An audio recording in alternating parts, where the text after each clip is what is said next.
মহকুমা ভিত্তিক প্রজাতন্ত্র দিবস অনুষ্ঠিত হলো মহকুমা শাসকের কার্যালয়। উত্তর ত্রিপুরা জেলা পরিষদ ও মহকুমা প্রশাসনের উদ্যোগে মহকুমা ভিত্তিক প্রজাতন্ত্র দিবস উদযাপন হলো। মহকুমা ভিত্তিক প্রজাতন্ত্র দিবসের জাতীয় পতাকা উত্তোলন করেন রাজ্য বিধানসভার সদস্য যাদবলাল নাথ। তাছাড়া উপস্থিত ছিলেন মহকুমা শাসক সজল দেবনাথ, জেলা পরিষদের সভাধিপতি অপর্ণা নাথ সহ মহকুমা শাসক ও জেলা পরিষদের সকল আধিকারিক সহ কর্মচারীবৃন্দ। ধর্মনগর থেকে নিজস্ব প্রতিনিধির রিপোর্ট, আরি ধর্মনগর।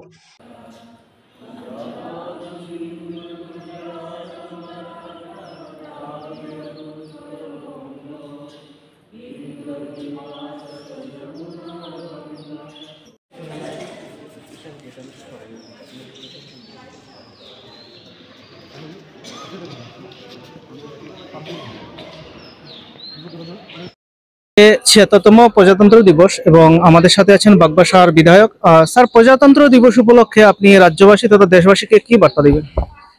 সবাইকে নমস্কার। ৭৬তম প্রজাতন্ত্র দিবসের উষালগ্নে আপনাদের এই চ্যানেলের মাধ্যমে আমি রাজ্যবাসীকে, দেশবাসীকে এবং আমার ধর্মনগর উত্তর ত্রিপুরাবাসীকে আমি সশ্রদ্ধ প্রণাম জানাচ্ছি এবং তাদের শুভকামনা করছি।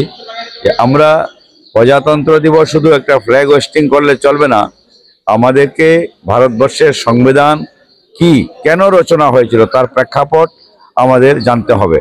শুধু যে কেন এবং এই ২৬শে জানুয়ারি কেন নেবে, এটা অন্য কোনো তারিখও তো এটা গ্রহণ করা যেত, কেন ২৬শে জানুয়ারি, এই ইতিহাসটা আমাদেরকে জানতে হবে। আমাদের দেশ পরাধীন অবস্থায় ১৯২৯ সালের ২৬শে জানুয়ারি দিনটাকে আমাদের দেশের স্বাধীনতা সংগ্রামীরা স্বাধীনতা দিবস হিসাবে পালন করে আসছিলেন এবং দেশ ১৯৪৭ সালের ১৫ই আগস্ট স্বাধীন হলেও ৪৯ সন অবধি আমাদের ২৬শে জানুয়ারিকেই স্বাধীনতা দিবস হিসাবে আমরা পালন করছিল এবং সঙ্গে ১৫ই আগস্টকেও আমরা স্বাধীনতা দিবস হিসাবে পালন করে আসছিলাম। কিন্তু দেশ স্বাধীন হওয়ার পরে দুটো স্বাধীনতা দিবস আমাদেরকে পালন করা উচিত হবে না, কিন্তু আমরা ২৬শে জানুয়ারি দিনটিকেও আমরা ভুলতে পারছি না। এটাকেও আমাদের স্মৃতিপটে রাখতে হবে, নতুন ভারতের ইতিহাসে ধরে রাখতে হবে। সেজন্য ডক্টর বি.আর. আম্বেদকরের নেতৃত্বে, কনভেনরের নেতৃত্বে যে সংবিধান ২ বছর ১১ মাস ১৮ দিন সময় ধরে অনেক তর্ক বিতর্ক, আলোচনা সমালোচনার পরে যে ২ কেজি ওজনের যে সংবিধান রচনা হয়েছে সেই, এবং এটা পৃথিবীর সবচেয়ে বড় সংবিধান, জটিল সংবিধান এবং ভালো সংবিধান, এটা বলতে কোনো দ্বিধা নেই। সেই সংবিধানকে ১৯৫০ সালের ২৬শে জানুয়ারি দিনে গ্রহণ করা হয়।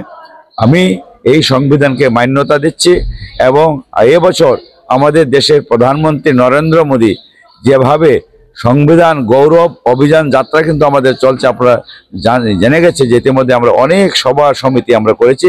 আজকের দিনে দাঁড়িয়েও আমাদের এই প্রচার অভিযান থাকবে, গৌরব দিবস পালনের কাজ আমাদের চলছে। এই কাজে যেন ভারতবর্ষের সকল মানুষের সঙ্গে আমাদের ত্রিপুরার মানুষ, উত্তর ত্রিপুরার মানুষ এবং আমার বাগবাসা বিধানসভা এলাকার মানুষ যেন সামিল হয় এবং এক ভারত শ্রেষ্ঠ ভারত তৈরি করার যে লড়াইয়ে আমরা আছি, যে আবেদন করেছেন নরেন্দ্র মোদী, সেই আবেদনে সাড়া দিয়ে আমরা দেশকে এগিয়ে নিয়ে যাব, এই প্রত্যাশা রেখেই আমার কথা বলা শেষ করছি। সবাই ভালো থাকবেন, সুস্থ থাকবেন, নমস্কার। ধন্যবাদ।